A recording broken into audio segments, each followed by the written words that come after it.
30대 후반의 늦은 나이에 결혼을 코앞에 둔 예비 신부입니다. 저는 30대 초반을 넘기면서 내 인생에 결혼은 없다 라고 생각했던 사람이었어요. 20대 남들 다 한다는 절절한 사랑도 해봤고 또 소위 말하는 결혼 정년기에 절절히 사랑한 사람과 결혼 문턱까지 갔었지만 만만치 않던 당시의 예비시댁과 마찰로 파혼의 아픔을 겪게 되었는데 그러면서 자연스럽게 사랑도 하기 싫고 결혼은 더더욱 거부하게 되어버린 이유였죠. 그런데 마흔을 코앞에 둔 지금 다시 이렇게 결혼이란 문턱에 서다니 이건 사실 모두 저희 아빠 때문이에요. 세상 하나밖에 없는 딸이라며 자기가 죽기 전에 다 늙은 딸의 웨딩드레스 입은 모습이 뭘 그렇게 보고 싶다고 결혼 노래를 하시는지. 평소 효녀는 아니지만 저 역시 아빠가 세상에서 가장 소중한 딸이기에 아빠의 그 소원을 들어주고 싶었고 또 결혼을 준비하면서 아빠와 떨어져 살 생각을 하니 마음이 헛헛해 이 마음을 아빠에게 전하고 싶어 이렇게 사연을 쓰게 되었어요. 저희 아빠가 횟집을 운영하시는데 가끔 이곳의 사연을 들으시더라고요. 벌써부터 아빠의 놀라는 얼굴이 궁금해지네요. 저와 아빠는 따지고 보면 피도 섞이지 않았고 그렇다고 저희 엄마가 재혼을 해서 저희 아빠가 되신 게 아니에요. 하지만 저와 아빠는 법적으로 부녀의 관계가 틀림없는데 제가 어릴 때 당시 총각이었던 아빠가 저를 자신의 딸로 호적에 올려주셨기에 가능했어요. 어떻게 생판 남인 저를, 그것도 결혼도 하지 않은 총각이 겁도 없이 딸로 키울 생각을 할 수 있었을까? 저는 나이가 이만큼 들었어도 그 부분이 신기하고 또 감사한데요. 분명 쉽지 않은 선택이었을 거라 짐작해요. 저희 아빠가 그런 선택을 하게 된 건 일종의 의리였어요. 지금 저희 아빠와 저를 세상에 낳을 수 있게 해준 친아빠가 둘도 없는 의형제 같은 사이였대요. 친아빠는 안타깝게도 고아로 자랐고 갓 어른이 되었을 땐 돈이 없어서 먹고 살기 위해 돈이 되는 일이라면 가리지 않고 불법적인 일만 아니면 그게 무엇이든 하는 사람이었어요. 그래서 안 해본 막일이 없었다고 하는데 그런 친아빠가 살아생전 가장 돈을 많이 벌었을 때가 있었는데요. 그때 당시 친아빠는 떼인 돈 받아드립니다. 에서 수금 일을 하셨어요.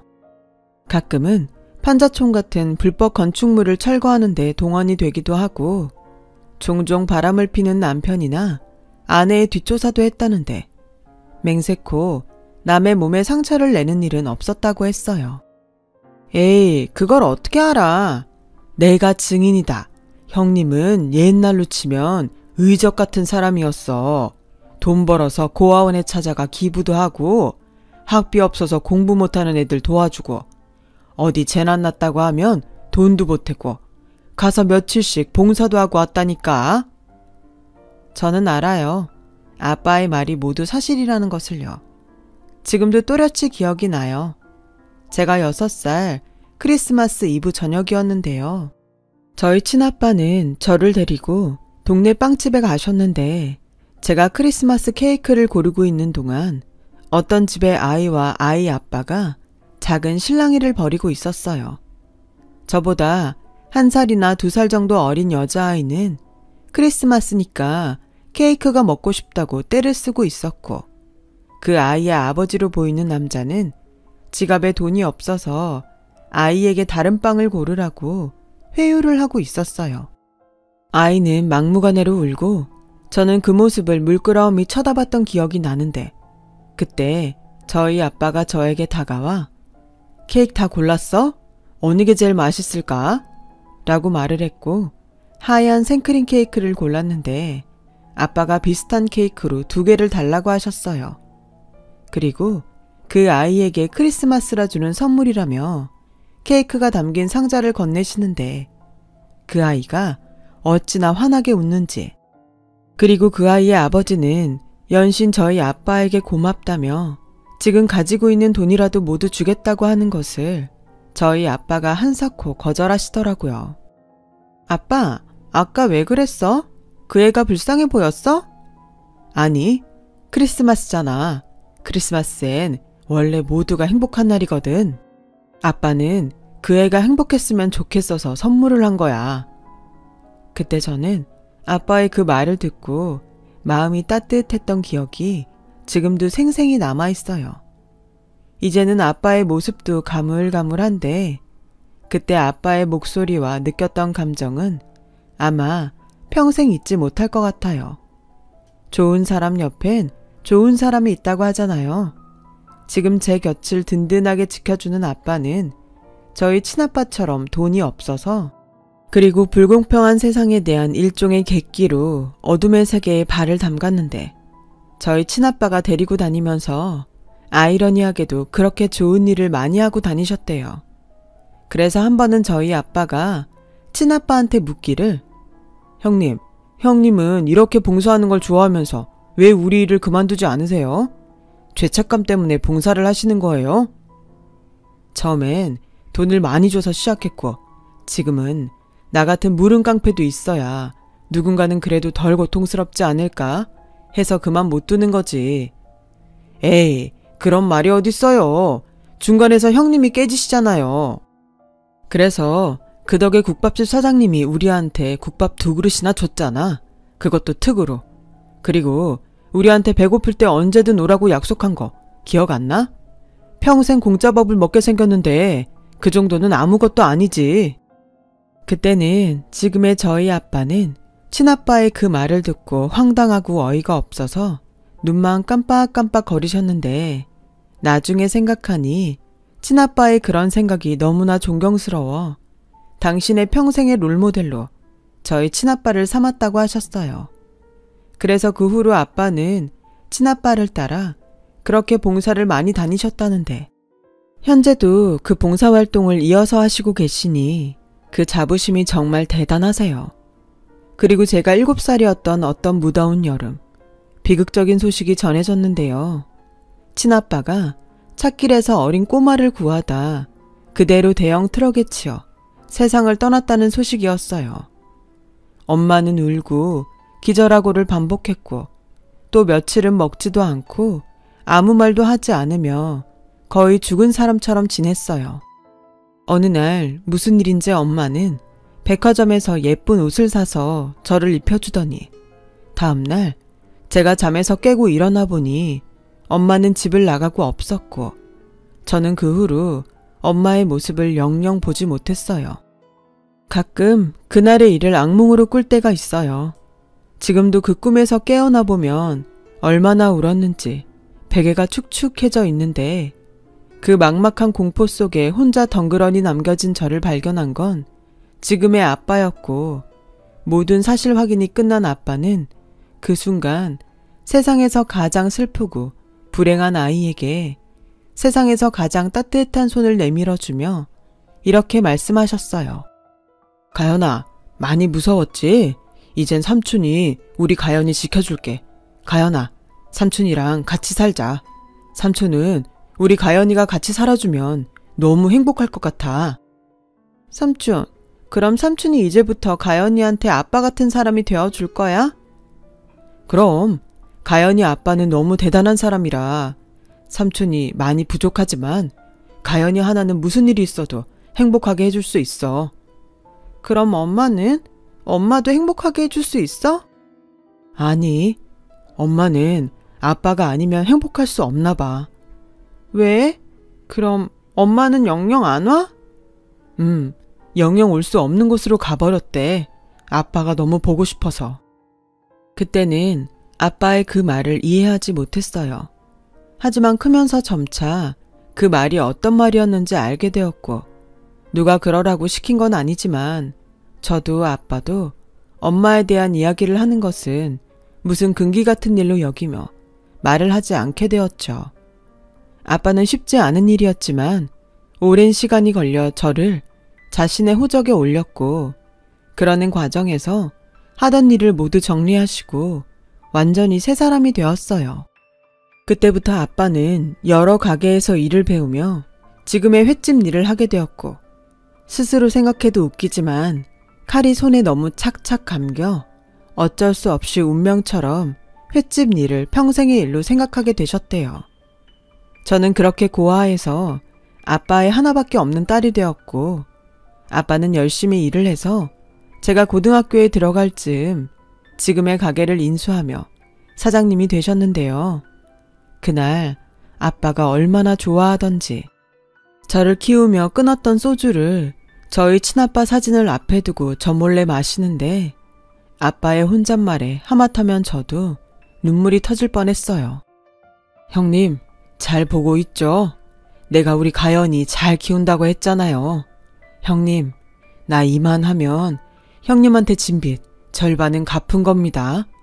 악에 바쳐서 그냥 막 되는 대로 살자고 작정한 내 손 잡아줘서 고마워요. 그리고 좋은 사람이 되고 싶다고 생각하게 해줘서 고맙고, 우리 가연이 세상에 태어나게 해줘서 진짜 고마워요. 난 이제 우리 가연이 없으면 못 살아요. 내가 우리 가연이 시집가서 행복하게 잘 살 때까지 딱 버티고 있을 테니까 형님은 아무 걱정하지 말고 형수님이랑 거기서 편하게 계세요. 아빠는 그렇게 한참을 말없이 웃고 있는 친아빠 사진 앞에서 수다쟁이가 되었고, 그날 단잠을 들었는지 기분 좋은 얼굴로 잠자리에 드셨어요. 그리고 저도 친아빠의 사진을 보며 지금 제 옆에 있는 아빠에게 잘하는 딸이 되겠다고 약속을 했죠.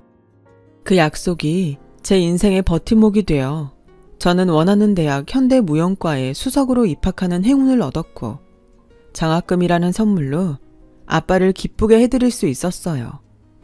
대학 입시 때는 물론이고 대학에 들어가서도 무용이 아니면 안 되는 사람처럼 죽기 살기로 춤을 췄어요.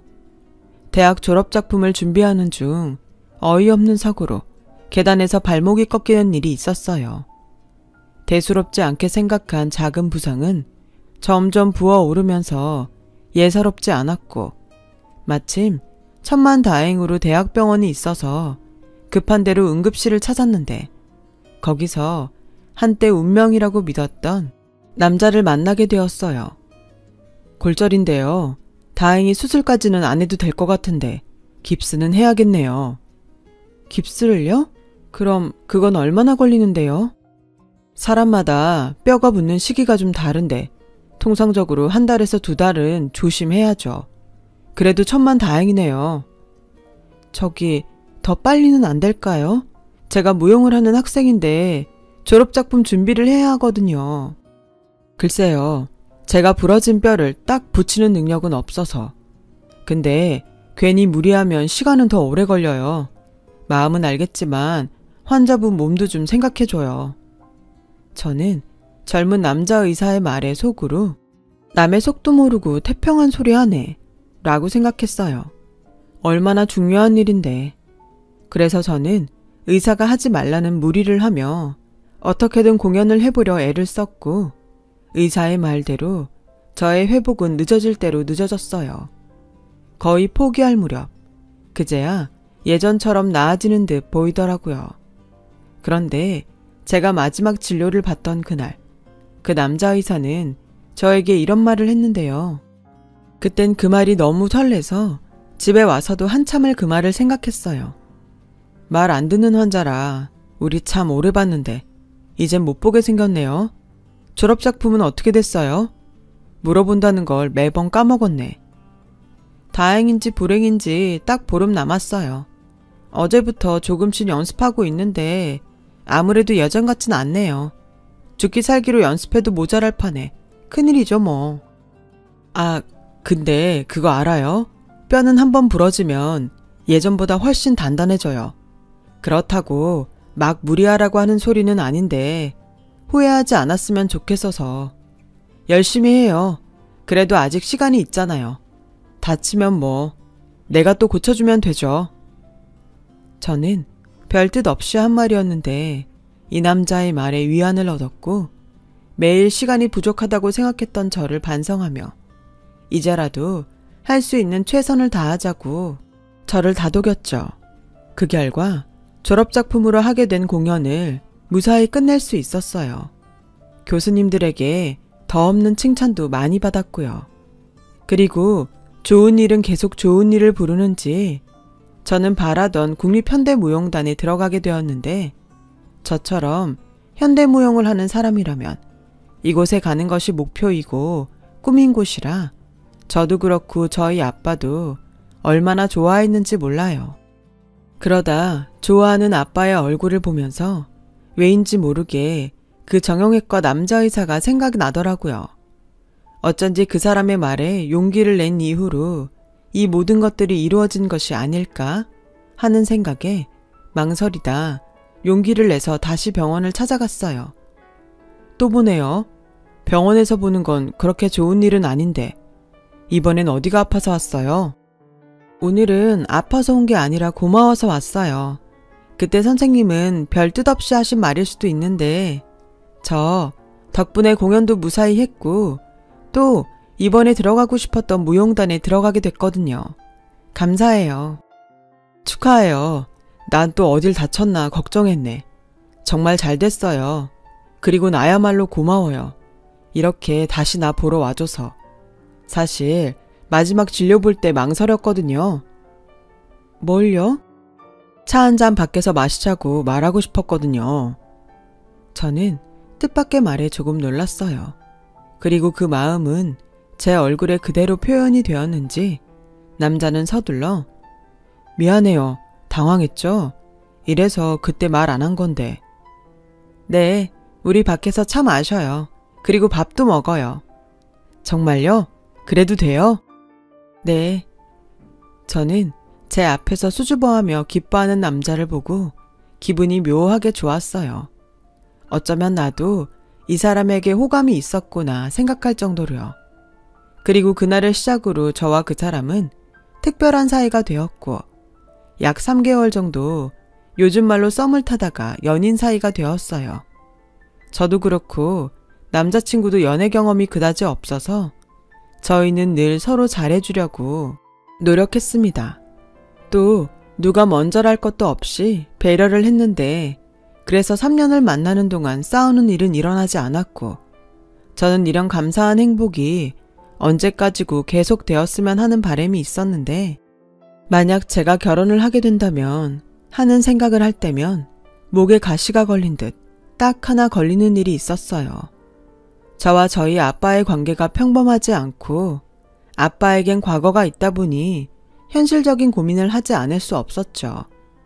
그런데 유독 많이 추웠던 크리스마스 이브날에 남자친구는 저에게 또 수줍은 프로포즈를 해왔어요. 너무 기쁘지만 선뜻 용기가 나지 않더라고요. 남자친구는 대답을 망설이는 저를 기다리며 점점 초조한 얼굴로 변해갔어요. 저는 언제고 말해야 할 일이니 이왕 이렇게 된 거 당당하게 남자친구에게 저와 아빠의 인연을 이야기하자 하고 결심을 했는데요. 저의 이야기를 모두 들은 남자친구의 얼굴이 조금씩 굳어지더라고요. 많이 놀랐어? 솔직히 좀 놀랐어. 근데 자기 아버지 정말 대단한 분이시다. 결혼도 하지 않고 그런 결정을. 쉽지 않았을 텐데. 그러니까. 그래서 나는 우리 아빠한테 평생 고마워하며 살 거야. 나한테는 너무 감사하신 분이니까. 하지만 결혼은 현실이잖아. 나는 자기가 너무 좋고 사랑하지만 자기네 집에서 어떻게 생각하실지 솔직히 좀 두려워. 우리 부모님도 좋으신 분들이야. 아마 아시면 좀 놀라긴 하시겠지만 지금 나처럼 대단하다고 하실걸? 정말 그럴까? 정말 괜찮을까? 그럴 거야. 무엇보다 내가 자기 아니면 안 되는데 어쩌시겠어. 결혼은 우리가 하는 거잖아. 내가 말씀 잘 드릴게. 아니야. 우리 아빠 얘기는 내가 할게. 저는 그렇게 말하고 한 달 뒤 남자친구의 집에 초대를 받고 방문을 하게 되었어요. 남자친구의 부모님은 두 분 다 교수님이셨는데 그래서 그런지 집 분위기도 다른 가정집과 다른 분위기였고 집 곳곳에 책과 그림이 많아서 안 그러고 싶었지만 어쩐지 조금씩 기가 죽어갔어요. 왔어요? 좀 더 일찍 초대하고 싶었는데 우리가 세미나랑 컨퍼런스 때문에 바빠서 이제야 초대하네요. 반가워요. 나 현수 엄마예요. 처음 뵙겠습니다. 최가현이라고 합니다. 어서 와요. 드디어 아들 여자친구 얼굴을 보네요. 현대무용한다며? 네, 지금 국립현대무용단에 있습니다. 거기 영재랑 수재들만 가는 데 아닌가? 우리 집에 그런 며느리가 들어오게 생겼다니 벌써부터 다른 교수한테 자랑하고 싶어서 입이 근질근질하네. 여보, 그만해요. 반가워서 그러지. 아, 공연은 언제 하나? 우리도 한번 보러 갈게요. 네, 아직은 일정이 많이 남아서 제가 티켓 미리 구해서 두 분 초대하겠습니다. 어머, 고마워요. 나는 공연이랑 전시회 정말 좋아하는데. 맞아. 우리 엄마 미술 전공이라 자기랑 어쩌면 코드가 잘 맞을 거야. 이러지 말고 밥부터 먹어요. 얘기도 좀 더 하고. 저는 화기애애한 분위기 속에서 적절한 타이밍을 보고 있었어요.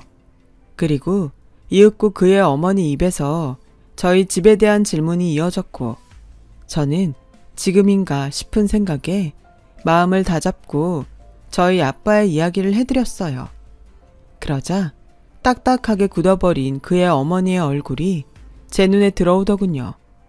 그의 아버지는 헛기침을 하며 저의 시선을 피하시는데 어느 정도 각오는 했지만 그래도 막상 닥치니 마음이 좋지 않았어요. 엄마, 아버지, 나머지 얘기는 저랑 하세요. 그리고 미리 말씀드리지만 저 이 사람 아니면 어느 누구랑도 결혼하지 않습니다. 그냥 이 사람 하나만 봐주세요. 아까까지 좋아하셨잖아요.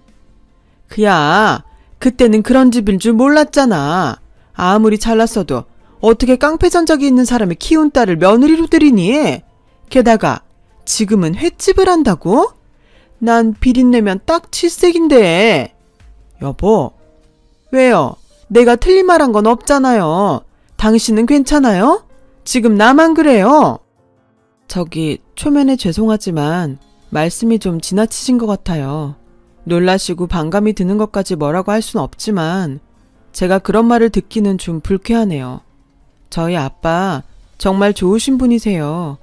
저한테는 은인 같은 분이시고요. 저희 아빠 아니었으면 저는 고아나 다름 없을 건데.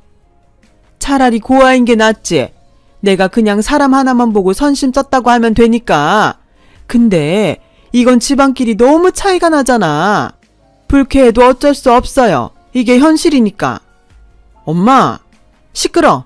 이 결혼 이야기는 여기서 끝내자. 더 험한 소리 하기 싫어. 그의 어머니는 그 말을 끝으로 일어나셔서 쌩하니 방으로 들어가셨어요. 그리고 서먹해진 분위기 가운데 저 역시 더 있고 싶지 않아 일어나 그의 아버지에게 정중히 인사를 하고 나왔는데 남자친구가 쫓아와 저를 붙잡더군요.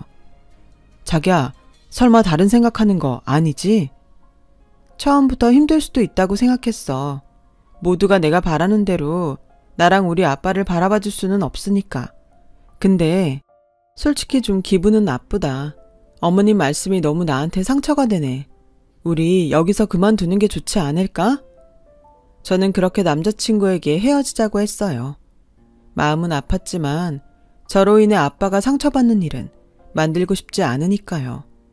하지만 남자친구는 저와의 이별을 받아들일 수 없다며 저에게 매달렸고 저도 마음이 그렇게는 모질지 못했는지 한 달 넘게 매달리는 남자친구를 끝까지 밀어낼 수는 없었네요.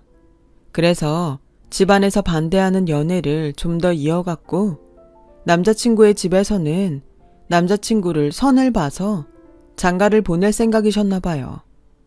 저에겐 말하지 않았지만 남친에게 다방면으로 이런저런 압박을 해오는 듯 보였는데 우연히 원치 않았던 일이 벌어지고 말았어요. 저와 남친이 교제한다는 것을 일찍이 알았던 아빠가 교제 기간은 길어지는데 왜 결혼 이야기가 없냐며 우연히 저를 바래다 주던 남자친구에게 묻게 되었죠. 대충 얼버무리고 넘어가려는 남자친구의 태도에 평소 눈치 백단에 촉이 좋은 아빠는 제가 아무 말도 하지 않았는데도 상황이 어떻게 돌아가는지 단번에 알아차리셨어요.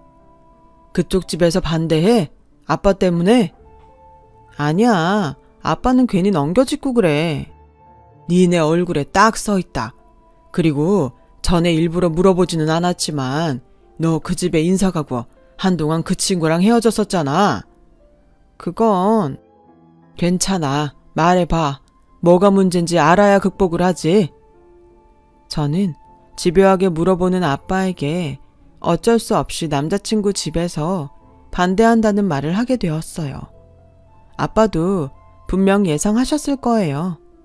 아무 말도 하지 못하시다가 한참이 지나 저에게 이런 말씀을 하셨는데요. 가연아, 너 그 친구 많이 좋아하지?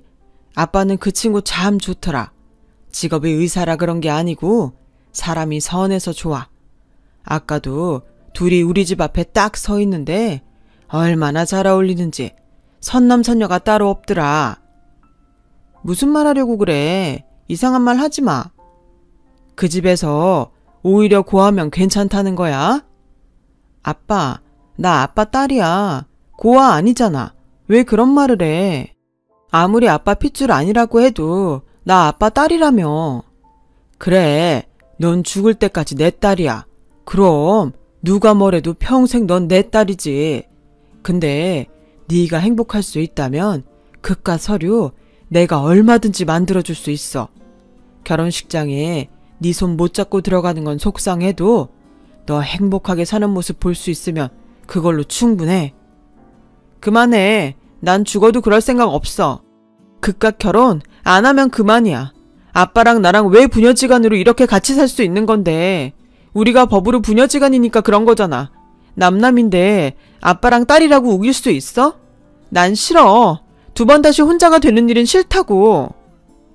아빠에게 울면서 소리쳤어요.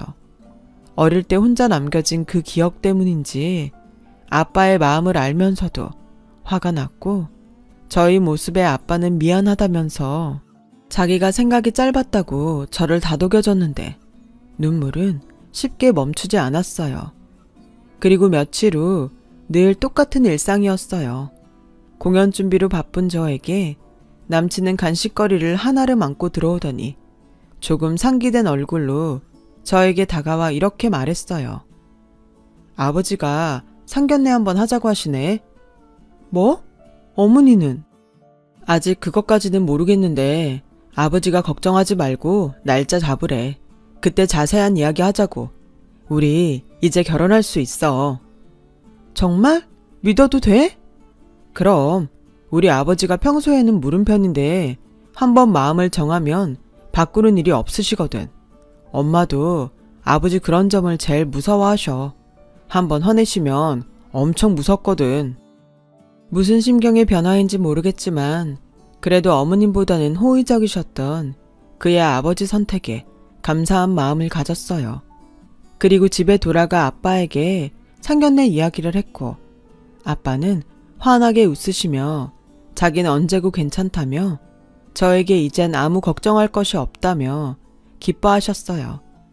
그래서인지 오신 손님들에게 무슨 서비스를 그렇게 많이 주시는지 그날 저녁 생선이 가득했던 수조는 텅텅 비워졌고 그 중에 제가 제일 좋아하는 고등어를 구워주며 저에게 밥을 차려주셨어요.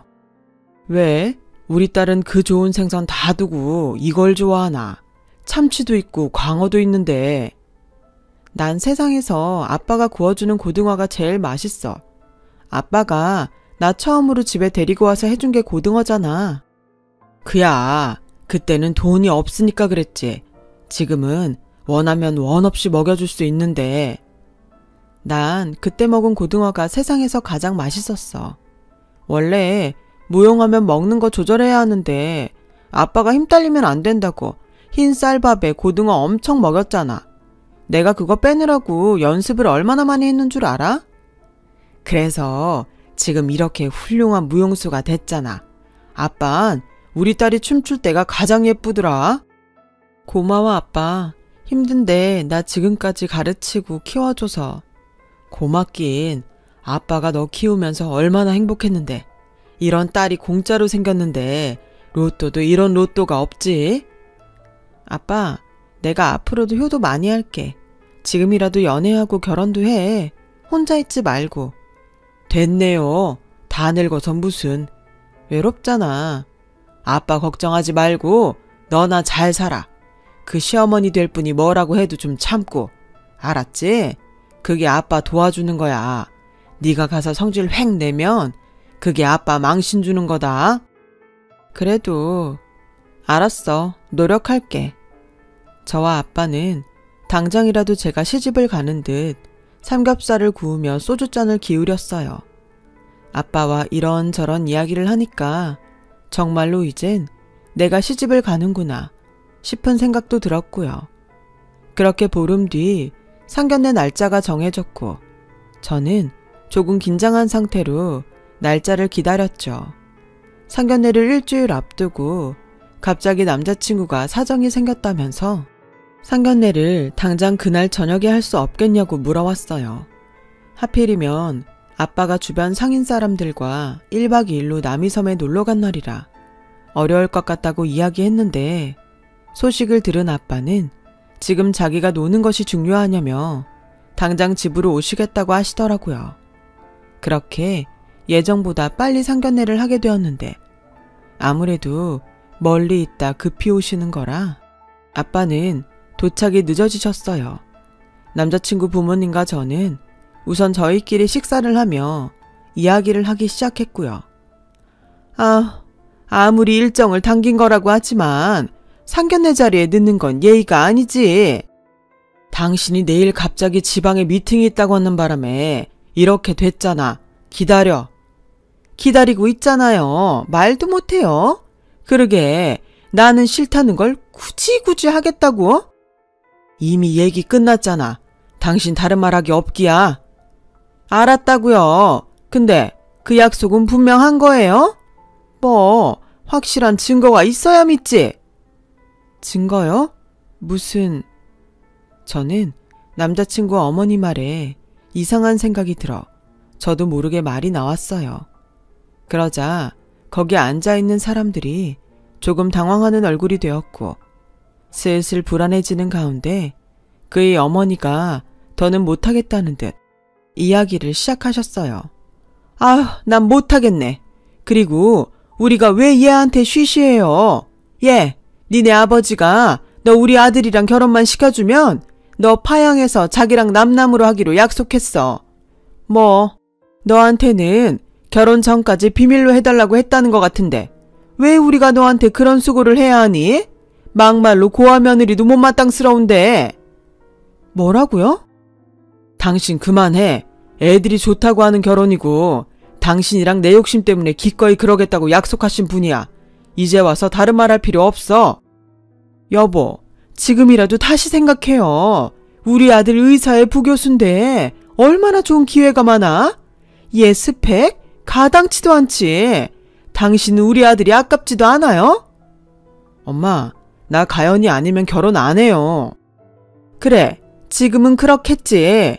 근데 세상엔 영원한 건 없어.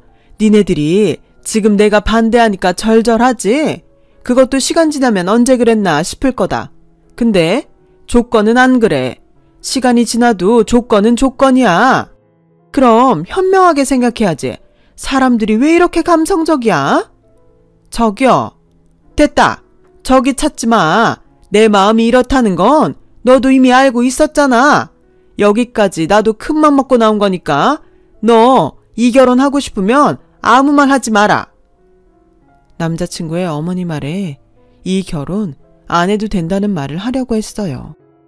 그러자 남자친구가 제 손을 꼭 잡고 고개를 흔들었고 저는 잠시 머뭇거렸는데 그때 다행인지 불행인지 헐레벌떡 저희 아빠가 뛰어들어오셨어요.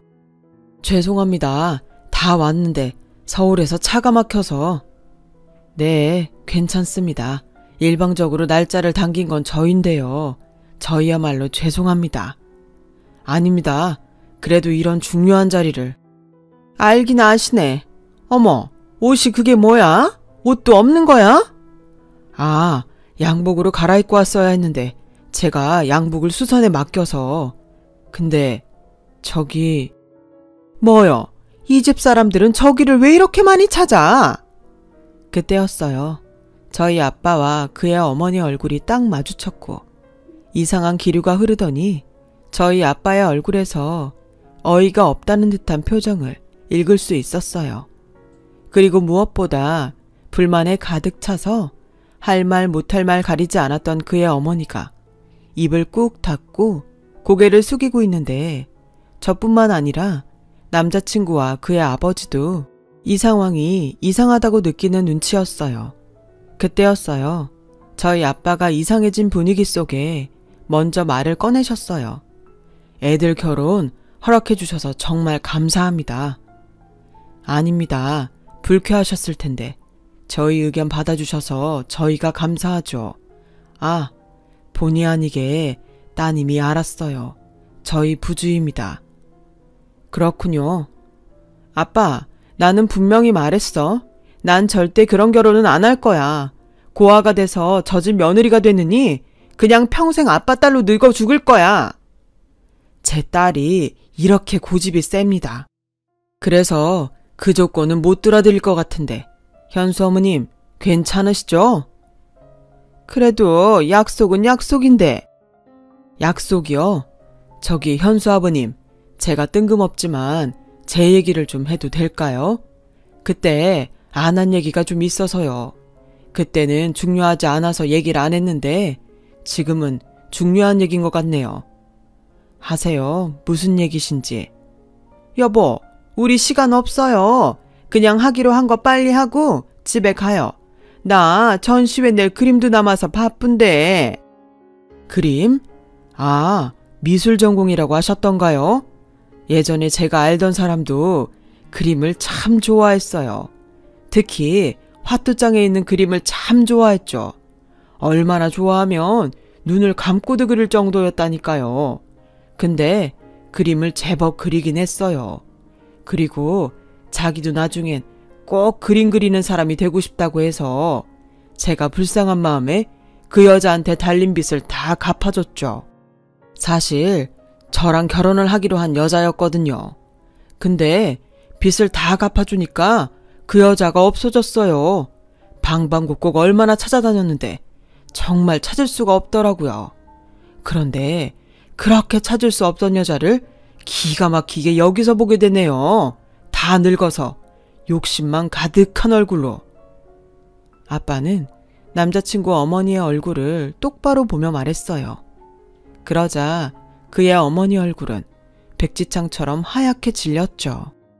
반대로 시아버지는 얼굴이 시뻘개져서 자기 아내에게 이게 다 무슨 말이냐고 묻는데 남자친구의 어머니는 발뺌을 하면서도 저희 아빠에게 뭐라고 한마디도 하지 못했어요. 그리고 저희 아빠는 쐐기라도 박듯 이렇게 말씀하셨는데요. 아, 그때 내가 갚아준 돈이 4천만 원인가. 그렇지? 당장 내놔. 교수라며. 그럼 그 돈은 당연히 있겠네. 고미연 씨. 저희 아빠의 말에 남자친구의 아버지는 더 이상은 참을 수 없다는 듯 자리에서 일어나셨어요. 남자친구 어머니의 이름이 고미연이 맞았던 거죠. 여보, 아니에요. 오해예요. 당신 나랑 결혼할 때 미심쩍었던 게 한둘이 아니었어. 당신 정말로 원래 술집 여자였던 거냐고. 집이 망해서 어쩔 수 없이 돈 벌려고 아주 잠깐. 됐어. 당신은 나를 30년도 넘게 속였어. 그래놓고 오해라고? 난 더 이상 사기꾼하고 못 사니까 이혼해. 당장 내 집에서 나가. 여보. 한순간에 상견례장은 아수라장이 되었죠. 남자친구 아버지는 자리를 박차고 나갔고 그의 어머니는 저희 아빠를 죽일 듯 노려보는데 저희 아빠는 꿋꿋하게 제 손을 잡으시면서 이렇게 말씀하셨어요. 내 딸 속썩이는 옆엔 내가 누군지 궁금했는데 너였니? 사람이 참 한결같다. 재주도 좋아. 한 사람을 아니 두 사람을 30년이나 속이고 살았으니 네 아들 넌 어떻게 보고 살래? 그러자 그의 어머니는 남자친구를 쳐다봤고 남자친구는 거의 넋이 나갔는데 사랑했던 사람이라 그런지 마음이 좋지 않았어요. 그리고 저는 어쩐지 맥이 탁 풀린 아빠를 물끄러미 쳐다봤죠. 아빠가 미안해할 일이 아니었는데 저는 제 손을 잡고 사실은 달달달 떨고 있던 아빠의 손을 꼭 잡으며 고개를 절레절레 흔들고 괜찮다고 우리 빨리 집에 가자고 말했어요. 넋이 나간 남자친구는 저를 잡지도 못하고 그의 어머니는 자기 분에 상에 올려져 있는 음식을 엎어버렸는지 저희가 룸을 나가자 요란한 소리가 들려왔는데요.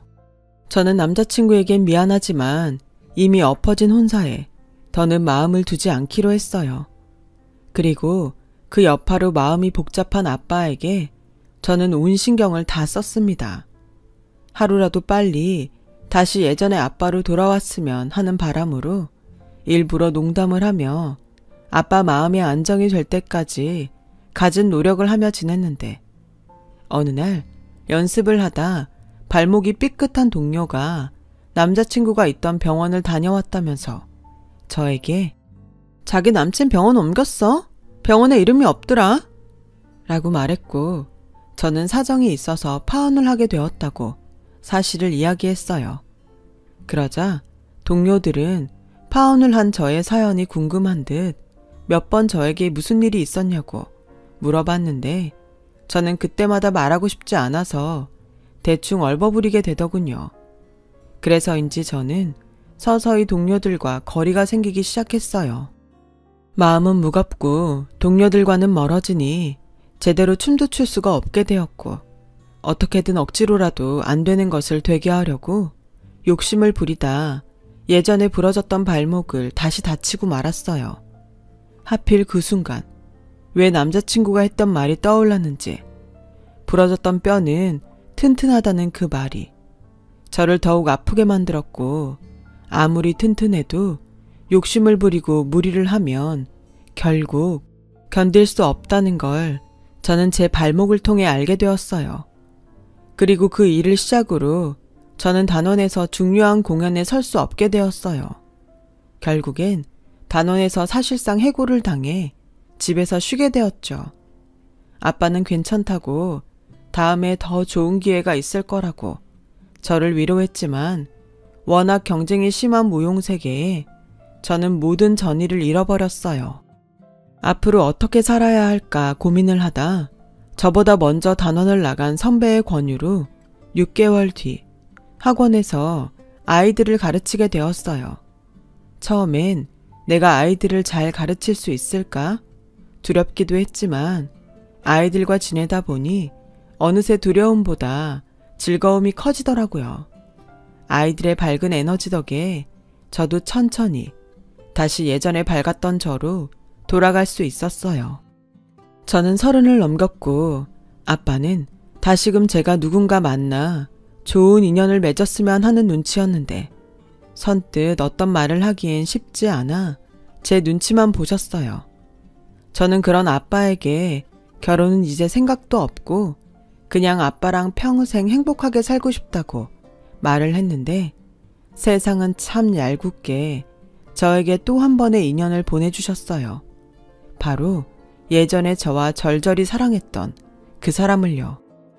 제가 그 사람을 다시 만난 건 학원 근처 작은 정형외과였고 제가 가르치던 클래스에서 턴을 하다 발을 접질린 학생이 있었어요. 혹여 심각한 부상일까 걱정스러워서 가장 가까운 병원을 찾아갔는데 그게 시작이 되었어요. 그 사람은 그것 원장이라는 사람과 친분이 있었는지 원장을 만나러 잠시 들른 것이었는데 우연히 저와 만나게 되어 놀란 눈치였어요. 서로 이젠 결혼이라도 하지 않았을까 조심하는 중 아직 둘 다 싱글이라는 것을 알게 되었죠. 남자친구는 상견례 사건이 있고 난 후로 악몽 같은 시간을 보냈다고 했어요. 그의 아버지는 자신의 아내를 믿지 못하게 되었죠.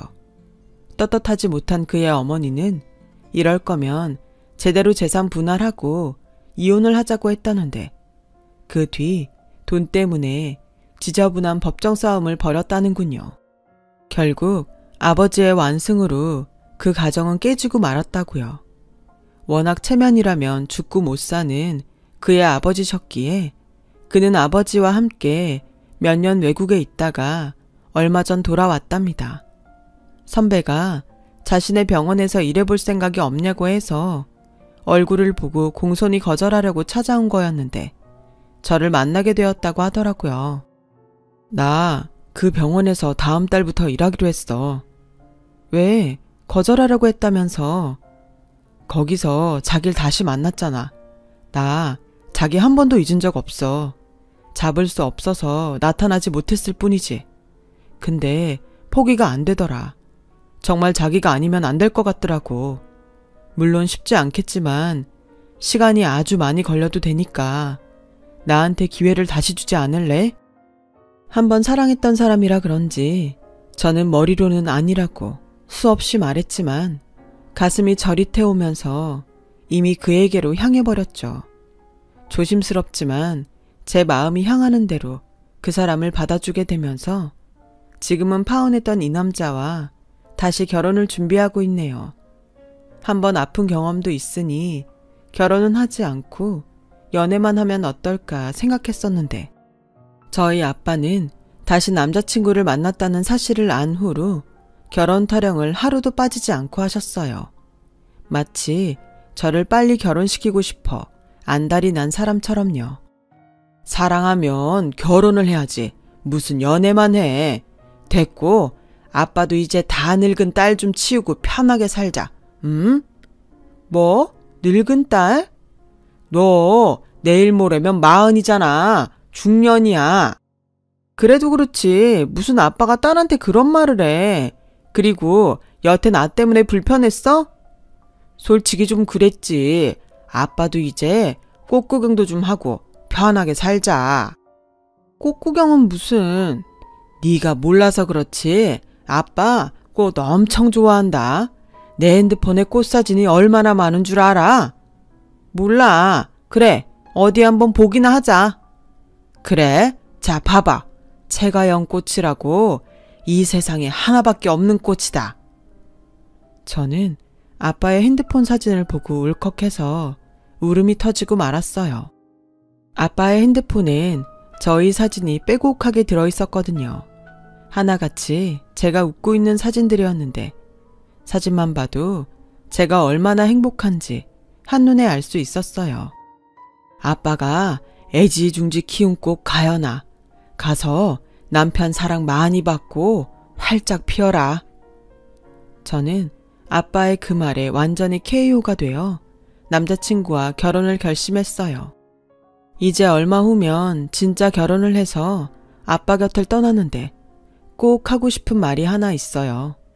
몇 번이고 이 말을 하려고 했는데 주책 없이 눈물이 먼저 나와서 매번 하지 못했는데 이번에 드디어 이 말을 할 수 있을 것 같네요. 아빠, 그거 알아? 나는 어릴 때 가끔 아빠가 나를 떠나면 어떡하지? 하는 걱정을 했었어. 나는 아빠가 너무 고맙고 좋은데 아빠는 나 때문에 힘든 일이 많았잖아. 근데 지금까지 한 번도 변하지 않고 내 아빠로 있어줘서 얼마나 고마운지 몰라. 아빠는 은혜를 갚는 거라고 했지만 나는 이 은혜를 어떻게 갚아야 할까? 난 아빠 딸로 살 수 있어서 정말 행복했어. 아빠한테도 내가 그런 존재였을까? 너무 많은 걸 아빠한테서 뺏은 건 아닌지. 사실 지금도 많이 미안해. 아빠, 지금까지 잘 키워줘서 고맙습니다. 결혼하고도 잘 사는 모습 아빠 사는 내내 보여드릴게요. 그러니까 앞으로도 건강하게 지금처럼 제 옆에 있어주세요. 세상에서 가장 존경하고 사랑합니다. 신부가 결혼을 앞두면 그렇게 운다고 하더니 그 말이 정말인가 봅니다. 그래도 제 마음이 꼭 아빠에게 전해졌으면 좋겠어요. 저는 이제 아빠에게 받은 사랑을 제 가족에게도 베풀며 살려고 합니다. 그럼 언젠가 태어날 제 아이가 또 그 사랑을 세상에 베풀며 살아가겠죠? 비록 아빠의 과거는 조금 어두웠지만 아빠가 준 사랑은 세상 무엇보다 밝다는 것을 저는 살면서 증명해 나갈 거예요. 지금까지 저의 긴 이야기를 들어주셔서 고맙습니다. 행복하게 잘 살게요.